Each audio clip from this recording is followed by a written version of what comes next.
रहमतुल्लाहि व बरकातुहू। My dear students and viewers, उम्मीद है आप सब लोग खैरियत से होंगे। स्टूडेंट, जैसा कि आप जानते हैं कि आज हम एडवांस ऑडिटिंग का लेक्चर नंबर 18 जो है वो डिस्कस करने जा रहे हैं। जैसा कि आप जानते हैं कि हमने इंटरनल ऑडिट का चैप्टर जो है वो स्टार्ट किया हुआ था। अपने प्रीवियस लेक्चर में हम आउटलाइन के पॉइंट ऑफ व्यू से 3 टॉपिक जो है वो डिस्कस कर चुके हैं: meanings of internal audit, report of internal audit and scope and functions of internal audit. आज के इस लेक्चर में इंशाल्लाह ताला हम 4 टॉपिक्स जो हैं वो डिस्कस करेंगे। उसके बाद एक टॉपिक रह जाएगा जो इंशाल्लाह ताला नेक्स्ट वीक में हम डिस्कस करेंगे और हमारा ये चैप्टर भी फिनिश हो जाएगा। आज हम ये 4 टॉपिक्स कौन से डिस्कस करेंगे: limitations of internal audit, outsourcing of internal audit, difference between external and internal audit and assessment of internal audit functions by external auditor. Let's start. What are the limitations of internal audit? Audit की क्या limitations हैं, इनको discuss करते हैं जी। First limitation है जी, क्योंकि internal audit usually permanent employees conduct करते हैं। ऑर्गेनाइजेशन के जो परमानेंट एम्प्लॉय होते हैं, इंटरनल ऑडिट आम तौर पर उनसे करवाया जाता है। अगर उनसे करवाया जाएगा तो they are feared from top management. जाहिर सी बात है, जब वो ऑर्गेनाइजेशन के एम्प्लॉय बनकर काम करेंगे, परमानेंट एम्प्लॉय बनकर काम करेंगे, तो उन पर टॉप मैनेजमेंट का डर होगा कि कहीं उन्हें जॉब से निकाल ना दिया जाए। अगर उन्होंने फेयर ओपिनियन दे दी, अगर उन्होंने स्ट्रेट फॉरवर्ड ओपिनियन दे दी, किसी पर इल्ज़ाम लगा दिया, कोई डेफिशिएंसी हाईलाइट कर दी, किसी का फ्रॉड उन्होंने हाईलाइट कर दिया, तो इंटरनल ऑडिट जो है वो यूजुअली परमानेंट एम्प्लॉयज़ कंडक्ट करते हैं। इस वजह से उन पर टॉप मैनेजमेंट का फियर होता है, डर होता है। इसलिए हम कह सकते हैं कि इंटरनल ऑडिट में जो आपके मकासद होते हैं कि आप मॉनिटरिंग करें, आप रूल्स एंड रेगुलेशन की इम्प्लीमेंटेशन करें, इंश्योर करें कि हर चीज़ ट्रू एंड फेयर हो रही हो, हर चीज़ कायदे और कानून के मुताबिक हो रही हो, फिर उसके बारे में फेयर ओपिनियन लेना। यहाँ पर थोड़ा रिस्क हो जाता है कि जो परमानेंट एम्प्लॉयज़ होते हैं, इंटरनल ऑडिटर्स होते हैं, उन पर डर होता है। इस वजह से वो बायस्ड ओपिनियन दे सकते हैं, किसी को प्रोटेक्ट कर सकते हैं,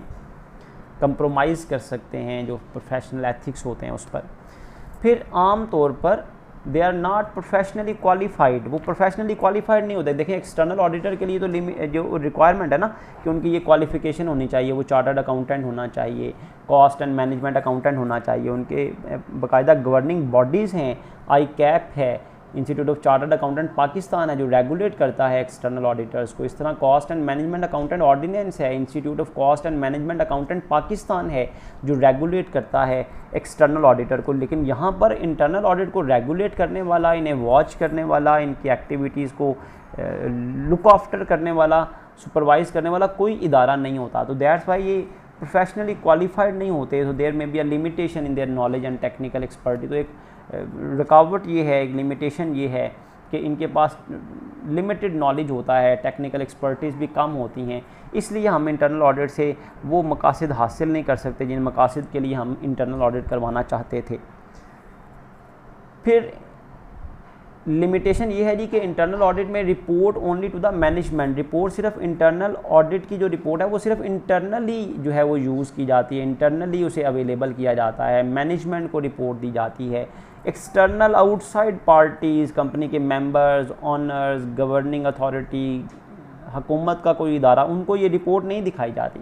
तो देखिए, मैनेजमेंट अगर खुद इन्वॉल्व हो अनफेयर मीन्स में, अनफेयर प्रैक्टिसेस में, माल प्रैक्टिसेस में, अगर ऑर्गेनाइजेशन की मैनेजमेंट खुद इन्वॉल्व हो और इंटरनल ऑडिट की रिपोर्ट भी उन्हीं को जाए, तो जाहिर सी बात है फिर करेक्शन करने का, इंश्योर करने का और फिर कंपनी के सिस्टम को इम्प्रूव करने का जो मकसद है वो हासिल नहीं किया जा सकेगा।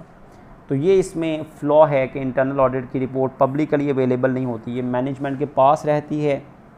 जब मैनेजमेंट के पास रहती है तो उन पर किसी का डर नहीं होता।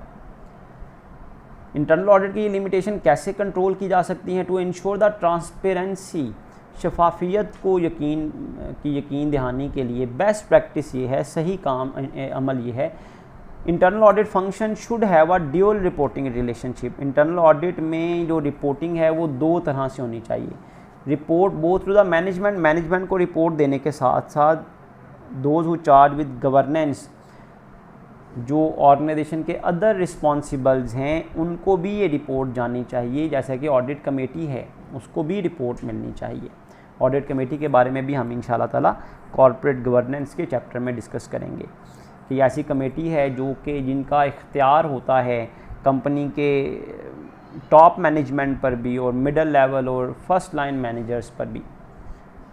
इंटरनल ऑडिट की लिमिटेशंस के बावजूद इंटरनल ऑडिट जो है इसका करवाना, इसके नंबर ऑफ़ बेनिफिट्स हैं, इसकी 3 अगर लिमिटेशंस हैं तो इसके मोर देन 10 एडवांटेजेस भी हैं। इसके स्कोप से आप अंदाज़ा लगा लें, इसके स्कोप का मतलब इसके एडवांटेजेस हैं, इसके फ़ायदे हैं।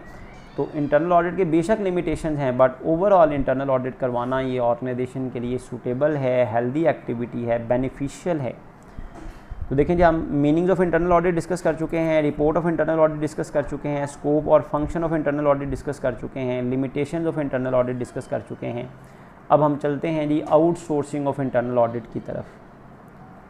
आउटसोर्सिंग ऑफ इंटरनल ऑडिट, जैसा कि पहले भी मैं बता चुका हूँ कि आउटसोर्सिंग ऑफ इंटरनल ऑडिट का मतलब ये है जी कि इंटरनल ऑडिट जो है वो परमानेंट एम्प्लॉय से ना करवाया जाए, बल्कि आउटसोर्स किया जाए किसी एक्सटर्नल पार्टी से, इंडिपेंडेंट सर्विस प्रोवाइडर्स।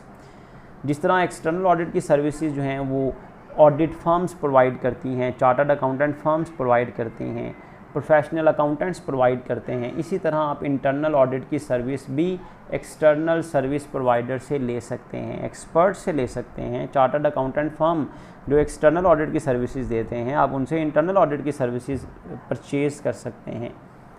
तो अगर इंटरनल ऑडिट जो है वो किसी एक्सटर्नल पार्टी से करवाया जाए, उनको कहा जाए भाई आप मॉनिटरिंग करें, आप अप्रेजल करें, आप इवैल्यूएशन करें, एग्जामिनेशन करें, हमें रिपोर्ट दें अकाउंटिंग और इंटरनल कंट्रोल सिस्टम के बारे में, तो ऐसे अमल को जब आउटसोर्स किया जाता है तो हम इसको कहते हैं outsourcing of internal audit. It is also called a subcontracting. Internal audit by external audit service provider, वो जो एक्सटर्नल ऑडिट की सर्विसेज प्रोवाइड करने वाले होते हैं, अगर आप उनसे इंटरनल ऑडिट करवाएं तो this is called outsourcing. Internal audit by external or independent service providers is called outsourcing of internal audit. It is also called subcontracting. Large accountancy firms, जो बड़ी बड़ी accountancy firm हैं, they provide the service of internal audit. अब note देखें यहाँ पर लिखा है, जैसा कि आपने पहले भी डिस्कस किया है, जो आपका लेक्चर था समर वेकेशन से पहले, professional ethics and threats to the fundamental principles, उसमें हमने सेल्फ रिव्यू थ्रेट पढ़ा था। सेल्फ रिव्यू थ्रेट के बारे में हमने डिस्कस किया था। ये ऐसा थ्रेट है जिसकी वजह से जो एक्सटर्नल ऑडिटर है वो अपनी इंटेग्रिटी पर कंप्रोमाइज़ कर लेता है, अपने जो कॉन्फिडेंशियलिटी है, उसकी कॉम्पिटेंसी है, उस पर कंप्रोमाइज़ कर लेता है। ऐसा कब होता है? अगर एक्सटर्नल ऑडिट उसी चार्टर्ड अकाउंटेंट फर्म या अकाउंटेंसी फर्म से करवा लिया जाए जिनसे आप ऑलरेडी सर्विसेज ले रहे होते हैं, मतलब जिनसे आप इंटरनल ऑडिट सर्विसेज ले रहे हैं, अगर आप उन्हीं से एक्सटर्नल ऑडिट करवा लें बाद में। इंटरनल ऑडिट तो पूरा साल आपने करवाया, अब एक्सटर्नल ऑडिट आप साल के एंड पर उन्हीं से करवा लेते हैं जिनसे आप ऑलरेडी इंटरनल ऑडिट सर्विसेज ले चुके होते हैं, तो इससे सेल्फ रिव्यू थ्रेट क्रिएट होगा। To avoid the threats to the fundamental principles of professional ethics, the same accountancy firm, same accountancy firm का मतलब है वही फर्म जिससे आपने इंटरनल ऑडिट करवाया था, should not be appointed for external audit, same firm को एक्सटर्नल ऑडिट के लिए अपॉइंट नहीं किया जाना चाहिए। अगर वही फर्म जिससे आपने इंटरनल ऑडिट करवाया था उसी को आप एंड पर एक्सटर्नल ऑडिट के लिए भी अपॉइंट कर लेते हैं, तो it will create self review threat. Self review threat का मतलब है आप रिज़ल्ट्स उन्हीं से इवैल्यूएट करवा रहे हैं, रिज़ल्ट्स के बारे में उन्हीं से ओपिनियन ले रहे हैं जो इससे पहले रिज़ल्ट्स बनाने के ज़िम्मेदार थे। तो इंटरनल ऑडिट सर्विसेज जो हैं जिनसे ली जाती हैं उनको एक्सटर्नल ऑडिट के तौर पर अपॉइंट नहीं किया जाना चाहिए। उम्मीद है आपने आउटसोर्सिंग ऑफ इंटरनल ऑडिट को भी अंडरस्टैंड कर लिया होगा। हम आज के लेक्चर के लास्ट टॉपिक की तरफ मूव करते हैं जो कि बहुत ही अहम टॉपिक है, technical differences between internal and external audit. External और इंटरनल ऑडिट में फ़र्स्ट डिफरेंस है जी ऑब्जेक्टिव का। देखें, एक्सटर्नल ऑडिट का मकसद क्या होता है कि आपने फाइनेंशियल स्टेटमेंट्स के बारे में इंडिपेंडेंट ऑडिटर की ओपिनियन लेना होती है, जस्ट टू टेक ओपिनियन, राय लेनी है किसी इंडिपेंडेंट पर्सन की, ये सोल ऑब्जेक्टिव होता है एक्सटर्नल ऑडिट का। जबकि इंटरनल ऑडिट का मकसद है बिज़नेस के ऑपरेशंस को इम्प्रूव करना, बेहतरी लेकर आना। एक्सटर्नल ऑडिट में जस्ट ओपिनियन लेना, जबकि इंटरनल ऑडिट में बिजनेस के ऑपरेशंस को इम्प्रूव करना, अकाउंटिंग और इंटरनल कंट्रोल सिस्टम को बेहतर बनाना, ये इंटरनल ऑडिट का मकसद है। फोकस क्या है जी? एक्सटर्नल ऑडिट का जो फोकस है वो सिर्फ और सिर्फ फाइनेंशियल स्टेटमेंट्स होती हैं। दैट्स वाई जो ओपिनियन है वो भी सिर्फ फाइनेंशियल स्टेटमेंट्स के हवाले से ही होता है और वही हमारा ऑब्जेक्टिव होता है। जबकि इंटरनल ऑडिट का जो फोकस है वो सिर्फ अकाउंटिंग नहीं, फाइनेंशियल स्टेटमेंट नहीं, बल्कि एंटायर बिजनेस ऑपरेशंस, अकाउंटिंग से लेकर ह्यूमन रिसोर्स तक, advertisement, human resource, production, purchase, sales, हर सिस्टम, हर ऑपरेशन ऑर्गेनाइजेशन का उसको फोकस किया जाता है। दैट्स वाई, क्योंकि हर सिस्टम में ये चेक किया जाता है कि रूल्स एंड रेगुलेशन को फॉलो किया जा रहा है या नहीं किया जा रहा, तो इसलिए हम कहते हैं जी इंटरनल ऑडिट का जो ऑब्जेक्टिव है ना वो बिजनेस ऑपरेशंस को इम्प्रूव करना है, जस्ट ओपिनियन लेना नहीं है। एक्सटर्नल ऑडिट में जो रिपोर्ट है वो मैनेजमेंट को भी की जाती है और मेंबर्स को भी की जाती है और पब्लिकली भी अवेलेबल होती है। मैनेजमेंट भी उसको पढ़ सकती है, मेंबर्स को एड्रेस किया जाता है, मेंबर्स मतलब ऑनर्स, शेयर होल्डर्स को एड्रेस किया जाता है और वो एक्सटर्नल ऑडिट की रिपोर्ट पब्लिकली भी अवेलेबल होती है। कोई भी इन्वेस्टर, कोई भी गवर्नमेंट की अथॉरिटी उसको पढ़ सकती है, कंपनी के बारे में जान सकती है कि कंपनी के बारे में एक्सटर्नल ऑडिटर ने क्या ओपिनियन दिया। जबकि इंटरनल ऑडिट के हवाले से only to the management, directors and audit committees, सिर्फ और सिर्फ कंपनी की जो इंटरनल मैनेजमेंट है, those who charge with governance हैं, डायरेक्टर्स हैं, मैनेजमेंट है, इंटरनली सिर्फ ऑर्गेनाइजेशन को ये रिपोर्ट की जाती है। ये रिपोर्ट पब्लिकली अवेलेबल नहीं होती।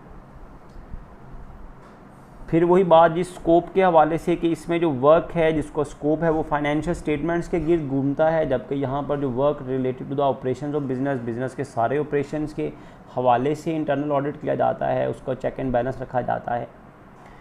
फिर बड़ा टेक्निकल डिफरेंस है जी कि एक्सटर्नल ऑडिट में हमने पढ़ा है कि एक्सटर्नल ऑडिट मटेरियल एस्पेक्ट्स के हवाले से होता है, सिर्फ मटेरियल ट्रांजैक्शंस को चेक किया जाता है जिनमें मटेरियल अमाउंट्स इन्वॉल्व होती हैं। ईच एंड एवरी ट्रांजैक्शन को चेक नहीं किया जाता। एक तो सैम्पलिंग की जाती है, दूसरा सिर्फ मटेरियल आइटम्स को, अहम नौयत की जो आइटम्स हैं, अमाउंट्स हैं, सिर्फ उनको चेक किया जाता है। तो एक्सटर्नल ऑडिट में एक मटीरियलिटी लेवल होता है, एक थ्रेशहोल्ड, एक कट ऑफ पॉइंट होता है जिससे बिलो की अमाउंट को चेक नहीं किया जाता, कंसिडरिंग कि हम समझते हैं भाई सिर्फ उन्हीं चीज़ों का इफेक्ट होगा जो मटीरियल हैं। जबकि इंटरनल ऑडिट में कोई मटीरियलिटी लेवल नहीं होता, कोई मटीरियलिटी लेवल, कोई थ्रेशहोल्ड पॉइंट सेट नहीं किया जाता। ईच एंड एवरी ट्रांजैक्शन को चेक किया जाता है, चाहे वो छोटी अमाउंट है चाहे वो बड़ी अमाउंट है। टाइप ऑफ एक्टिविटी कौन सी है जी? नेचर ऑफ एक्टिविटी कौन सी है? एक्सटर्नल ऑडिट की जो एक्टिविटी है ये रिस्क बेस्ड वर्क है। रिस्क बेस्ड वर्क का मतलब ये है कि आपकी जो फाइनेंशियल स्टेटमेंट्स है उसमें न्यूमरस ट्रांजैक्शंस हैं, थाउजेंड्स ऑफ ट्रांजैक्शंस हैं, हंड्रेड्स ऑफ अकाउंट्स हैं, हर किसी को चेक नहीं किया जा सकता। तो एक्सटर्नल ऑडिटर क्या करता है? रिस्क बेस्ड वर्क परफॉर्म करता है। रिस्क बेस्ड वर्क का मतलब ये है कि उसके पास तो होते ही 20, 25, 30 दिन होते हैं एक्सटर्नल ऑडिट करने के लिए, तो वो असेस करता है कि कहाँ पर रिस्क हो सकता है, कहाँ पर चांसेस हो सकते हैं मटीरियल मिस स्टेटमेंट्स के। तो जहाँ पर उसे लगता है कि मटीरियल मिस स्टेटमेंट्स हो सकती हैं, गलती के इम्कानात हो सकते हैं, मिस स्टेटमेंट के चांसेस हो सकते हैं, वो सिर्फ उन आइटम्स को, उन ट्रांजैक्शंस को, उन अकाउंट बैलेंसेस को चेक करता है जहाँ पर उसके ख्याल से रिस्क होता है। रिस्क मतलब गलती के चांसेस, फ्रॉड के चांसेस, मिस स्टेटमेंट के, मैनिपुलेशन के चांसेस होते हैं। तो ये ऑडिटर की पर्सनल जजमेंट होती है कि कहाँ पर रिस्क ज़्यादा है और कहाँ पर रिस्क कम है। जहाँ पर उसे लगता है कि रिस्क कम है वो उन आइटम्स को चेक नहीं करता, और जहाँ पर उसे लगता है रिस्क ज़्यादा है, मटीरियल मिस स्टेटमेंट्स के इम्कानात ज़्यादा हैं, वो उन आइटम्स को डिटेल से चेक करता है। अगर आपको याद हो तो हमने फर्स्ट टॉपिक में जब limitations of external audit discuss की थी उसमें भी हमने ये पॉइंट डिस्कस किया था कि एक्सटर्नल ऑडिट में ये लिमिटेशन है कि वो 100% आइटम को चेक नहीं करता, फिर रिस्क असेसमेंट करता है।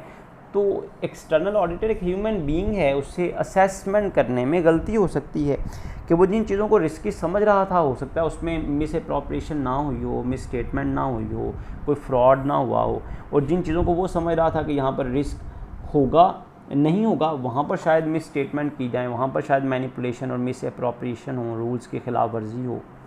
तो एक्सटर्नल ऑडिट वर्क जो है वो रिस्क बेस्ड वर्क है। हर कंपनी, हर फाइनेंशियल स्टेटमेंट का एनालिसिस किया जाएगा और हर फाइनेंशियल स्टेटमेंट को सेपरेटली देखा जाएगा कि उसमें रिस्क है या नहीं है, फिर उसको उस लिहाज से चेक किया जाएगा।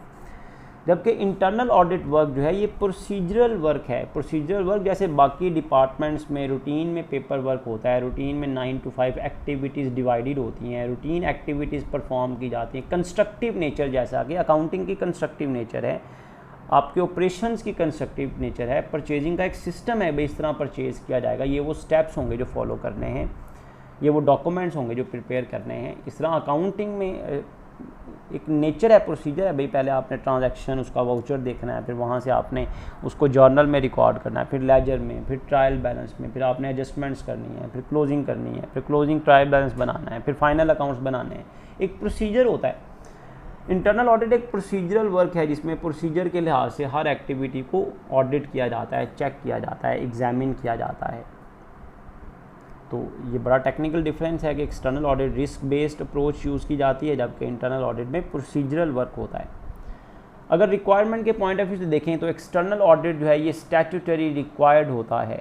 जैसा कि पाकिस्तान में हमने डिस्कस किया कि पाकिस्तान में स्टैट्यूटरी रिक्वायरमेंट क्या है। आप previous lecture statutory and audit and regulation में देख सकते हैं कि हमने स्टैट्यूटरी ऑडिट इन पाकिस्तान के हवाले से पढ़ा कि पाकिस्तान में ऑडिट करवाना कि इनके लिए लाजमी है। तो एक्सटर्नल ऑडिट तो स्टैट्यूटरी किया जा सकता है, किसी मुल्क का कानून, उसमें जो कंपनीज़ को रेगुलेट करने वाले इदारे हैं वो कंपनीज़ पर, बिजनेसेस पर कंपल्शन लगा सकते हैं, स्टैट्यूटरी कर सकते हैं भाई आपने ऑडिट लाजमी करवाना है। लेकिन इंटरनल ऑडिट जो है ये स्टैट्यूटरी रिक्वायरमेंट नहीं है, किसी कानून में इंटरनल ऑडिट करवाना जो है वो लाजमी नहीं है। पर्टिकुलरली पाकिस्तान के पर्सपेक्टिव से अगर हम देखें तो इंटरनल ऑडिट करवाना जो है वो लाजमी नहीं है। फिर ये जनरल सा डिफरेंस है जी, एक्सटर्नल ऑडिट जो है ये आप ओनली एक्सटर्नल सर्विस प्रोवाइडर से करवा सकते हैं। सिर्फ इंडिपेंडेंट पर्सन जो होंगे, इंडिपेंडेंट सर्विस प्रोवाइडर्स जो होंगे, सिर्फ उन्हीं से एक्सटर्नल ऑडिट करवाया जा सकता है। जबकि इंटरनल ऑडिट के लिए के हवाले से आपके पास दोनों ऑप्शन हैं। आप चाहें तो कंपनी के एम्प्लॉय से इंटरनली करवा लें और एक्सटर्नल सर्विस प्रोवाइडर जिसे हम आउटसोर्सिंग कहते हैं, आप इंटरनल ऑडिट आउटसोर्स भी कर सकते हैं। तो ये वो टेक्निकल डिफरेंसेस है जो हमने इंटरनल ऑडिट के हवाले से, इंटरनल और एक्सटर्नल ऑडिट के डिफरेंस के हवाले से डिस्कस किए। मैं दोबारा एक दफ़ा आपके सामने इनको ब्रीफ कर देता हूँ जी, कि एक्सटर्नल ऑडिट का जो फोकस है वो सिर्फ फाइनेंशियल स्टेटमेंट्स पर होता है, जबकि इंटरनल ऑडिट का फोकस जो है वो एंटायर बिजनेस ऑपरेशंस पर होता है।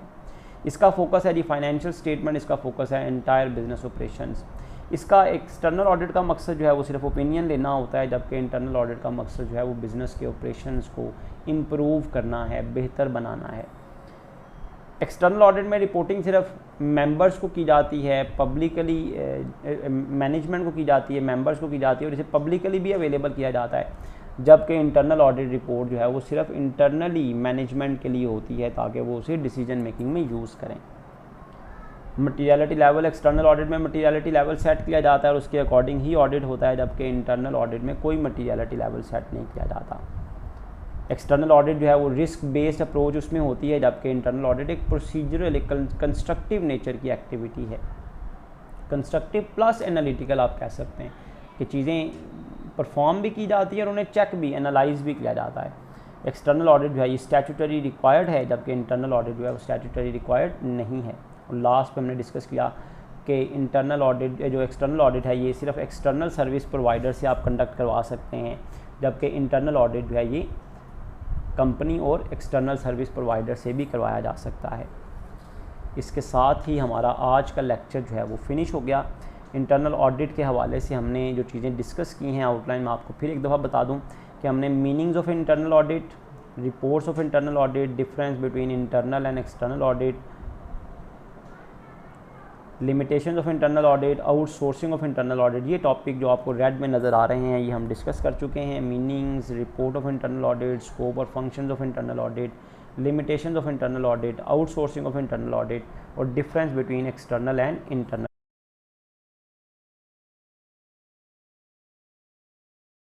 अब हम डिस्कस करते हैं assessment of internal audit functions by external auditor. ये आज के लेक्चर का लास्ट टॉपिक होगा, assessment of internal audit functions by external auditor.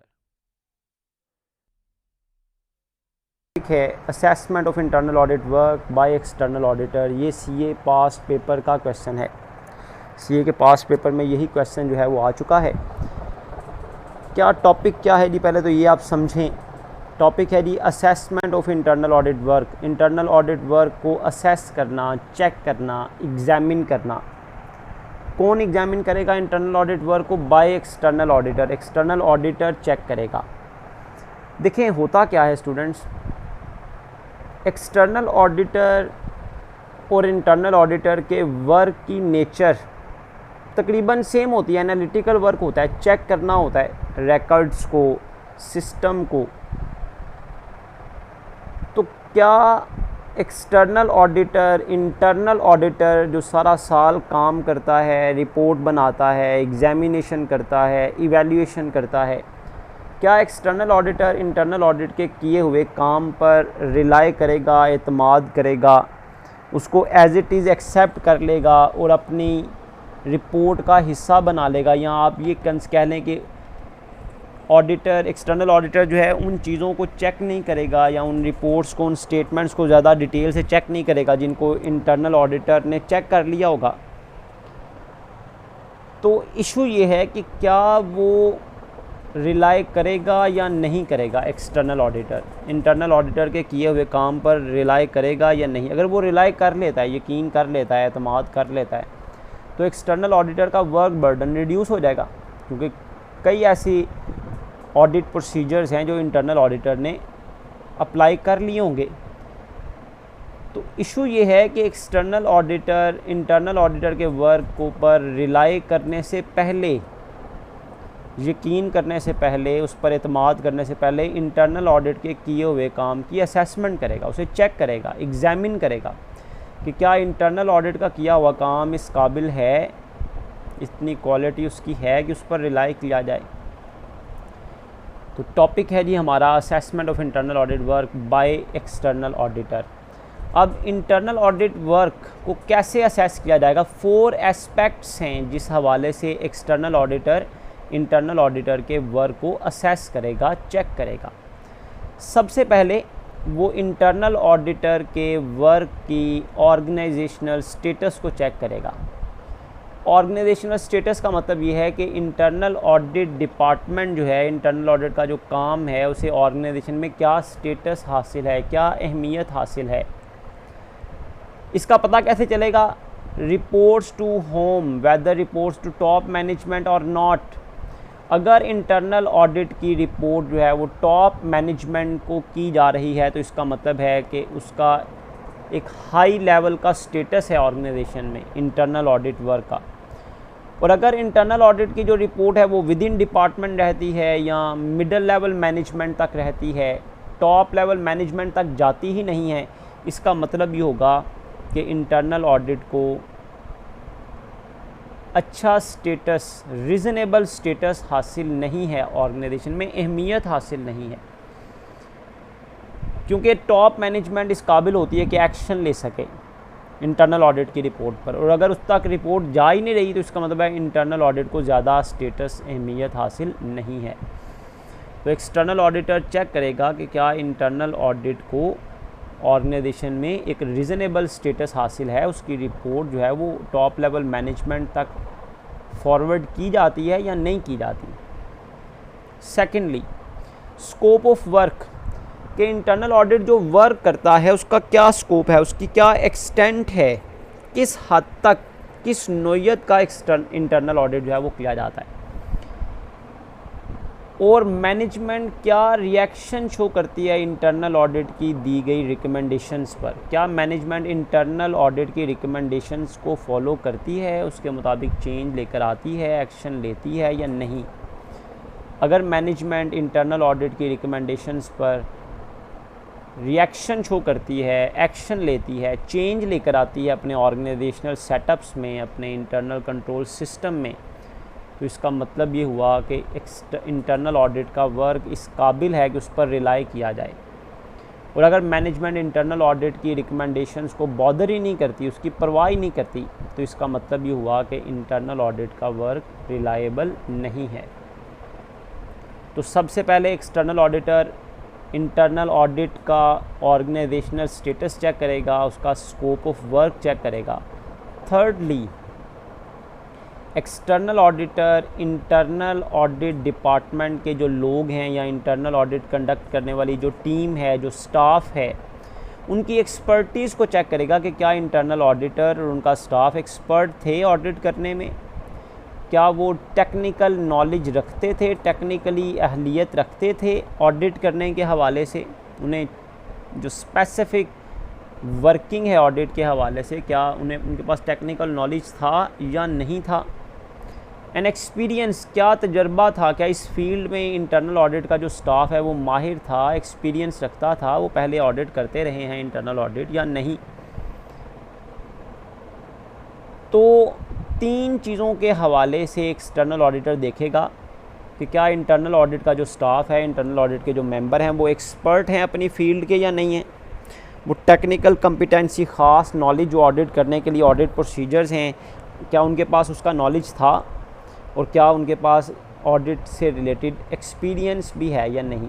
अगर होगा, अगर वो एक्सपर्ट होंगे इंटरनल ऑडिट के स्टाफ मेंबर, टेक्निकली कम्पिटेंट होंगे और एक्सपीरियंस रखते होंगे, तो फिर external auditor internal audit work पर रिलाई करेगा, अदरवाइज़ नहीं करेगा। लास्ट है जी कि एक्सटर्नल ऑडिटर चेक करेगा कि क्या इंटरनल ऑडिट का जो वर्क है वो प्रॉपरली प्लान्ड तरीके से किया गया है, रिव्यूड, उसको रिव्यू भी किया गया है या नहीं, सुपरवाइज बाकायदा मॉनिटर किया गया है इंटरनल ऑडिट के वर्क को, कि क्या इंटरनल ऑडिट ने अपना सारा काम जो है, इंटरनल ऑडिट डिपार्टमेंट ने या इंटरनल ऑडिटर ने अपना सारा काम जो है वो कंप्लीट किया है।